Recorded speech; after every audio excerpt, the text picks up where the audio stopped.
Hi, my name is Pascal. Today we are going to discuss how much your home gym should cost. If you want more information on this topic, then please follow the links in the description box below. I have written and thought about this topic extensively. You can also check out the 7,000 euro tour of this particular home gym that I'm standing in, which I own, but there are also other channels you can follow for more examples. I personally think that a home gym setup should cost somewhere between 100 euros or dollars to 10,000 euros or dollars. Now, of course, that is a very, very wide range, but it all depends on what falls under home gym. What I would definitely recommend to stay clear of are any of these multi-purpose home gym machines, especially the ones that can just be folded under a bed or quickly assembled or disassembled, because these things usually break quite easily. If one of the moving parts breaks, you won't be able to use this gym anymore, the so-called one-fits-all home gym, and getting new parts for it will be a pain in the butt. So why am I saying 100? Because, to be honest, for most people, if you just want to lose weight and get toned, that is mainly done in the kitchen. The rest you will need is either a good pair of shoes for running or a good pair of kettlebells, or both, but that is all can be done with 100 to 200 bucks for toning up and muscling up. That is more than enough for most people who are not as crazy as I am and want to lift heavy weights non-stop. Of course, if you're into that, then the equipment list becomes quite long and you will be more in the bracket of 1,000 to 10,000. Let's talk about used equipment, and you can actually save quite a bit of money on that. Now, I'm personally not a huge fan of used equipment, but that is just because I value my time quite a lot, because I don't have to go a lot, like I don't have a lot of time to go around between the kids, between the job, and then also training, I just don't want to spend hours and hours on research on used equipment to get actually something very cheap.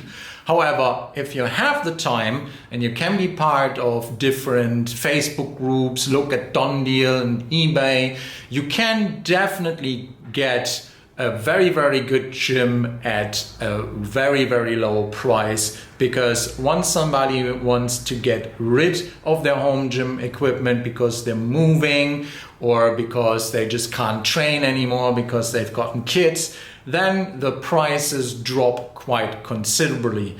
So groups you might want to get into are any kind of sports clubs in your local area that are discussing things, the university itself, because there's also a lot of coming and going and people wanting to get rid of stuff. So any kind of group where you can think of that people come to your local area for a certain amount of time to do a job, to do studies or whatever, and then they leave again and want to get rid of their stuff.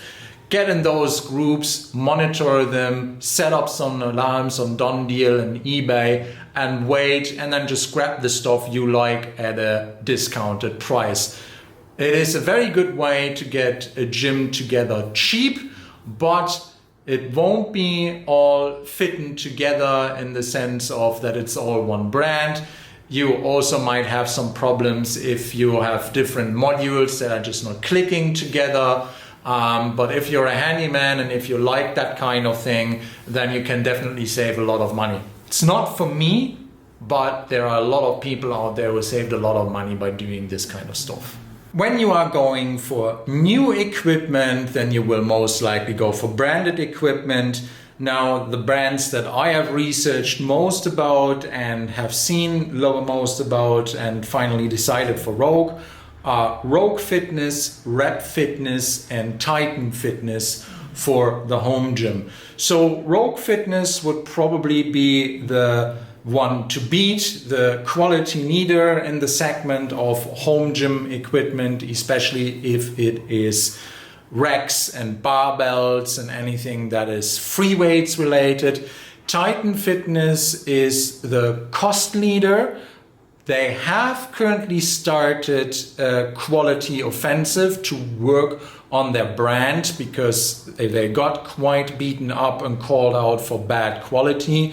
If you want to dig a bit deeper, I'd recommend the recent interview between Garage Gym Reviews and the CEO of Titan, or Coop, the person who runs Garage Gym Reviews. It's very interesting how Titan Fitness is currently going about winning the community back. I think it is an excellent course on marketing and how it should be done the right way, because they're picking the influencers that are relevant to their niche and tackle them head on by an open interview. Now, the last one in the lineup is Rep Fitness. I think the Rep Fitness guys are a clone of Rogue, who are not saying everything is built in the USA. So the quality is the same, also the kind of make is the same, but they are importing from China and getting cost savings via that. So they're basically copying Rogue at somewhat the same quality level, but with a lot more of overseas labor than Rogue Fitness is doing, because they make a point about, with Bill Henninger at the helm as the CEO, to source as much material and labor locally in the USA. Other things to save money on are things that are not for your safety or very close to your body. So things you can save on are definitely the plates and the floor mats. If you can get any discount or used plates or floor mats, that is really something where you should go into the discount bucket or get them used if you can, because that stuff is not detrimental to your safety and health, and it is also not really something that makes a huge difference, because weight is weight and the floor mats are just there so that you're not lifting on concrete. Things that I wouldn't necessarily want to save too much money on are the barbell itself, because that touches your body directly, and also the bench itself, because these two things should function and should be safe, because if they malfunction, you'll actually hurt yourself quite badly, which is not really the same thing with plates. Should you save on a rack? Well, you know, most of the racks can withstand quite a beating and more weight than the average Joe could ever lift. So I think it is not really the bottleneck unless you want it to look pretty and to be overbuilt. That being said, if you want to attach a lot of things to your rack, or if you're gonna put a lot of torque on it. So with torque, I mean you're pulling things that are attached to the rack, like ropes or bands or anything like that. Then you should look into the quality a bit more, and also definitely bolt it down, because then the structure might collapse if it is really, really cheap. I don't see that problem as much for drops, because usually when you drop, it is on the safety pins, and if they malform, just replace them.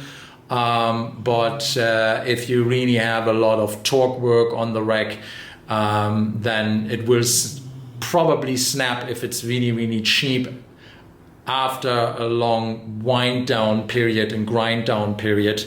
So if the metal is very thin to start with, that is just something to consider. But save money on the plates definitely, and on the floor spacing. With the rack, if you want to save money on that in terms of quality, then really, really think about what you'll be using it for. For example, if you're also throwing 800 pounds around in it regularly, well, okay, then you might want to get one of the higher quality racks rather than one of the lower quality racks. Another question you should ask yourself is entertainment options, because the more entertainment options and the more gadgetry, let's say, and electronic stuff you have in your gym, the more expensive the equipment becomes. I'm especially thinking about ellipticals, treadmills and bikes. If they have a form of television or a big screen already mounted onto them, then you will have to shell out at least 1,000 more for the same kind of workout experience or machine itself. I personally installed a television on the wall here in my garage gym. The whole setup cost me about $100 because I already had the television beforehand. If you add a television on top of that, depending on the size and the make, you might as well end up with 500, 800, maybe even $1,000. But then you can use that television really for all the machines in the gym rather than having a dedicated screen for each gym, for each machine. Especially in a home gym, I don't think that's necessary. In a commercial setting, that is something different, but that's not what we're discussing right here. The next thing is also machines. Personally, I think if you want to save money and not spend $10,000 or euros on your home gym setup, then go mainly with free weights, because free weights give you more options to do different exercises. If you want a lot of different machines and go down more of the isolate the muscle kind of road, then I think Titan Fitness is a good address, because the machines there are not too expensive. They can also be plate loaded, so you can reuse the plates that you have. And if you really have a big barn or a big basement, and you just want as many machines as possible to train, then I think Titan Fitness is quite well equipped for each dollar you actually throw your way. Thanks for watching. Please like, subscribe and tell your friends about my channel. Have a very nice day and I hope to see you soon. Bye bye.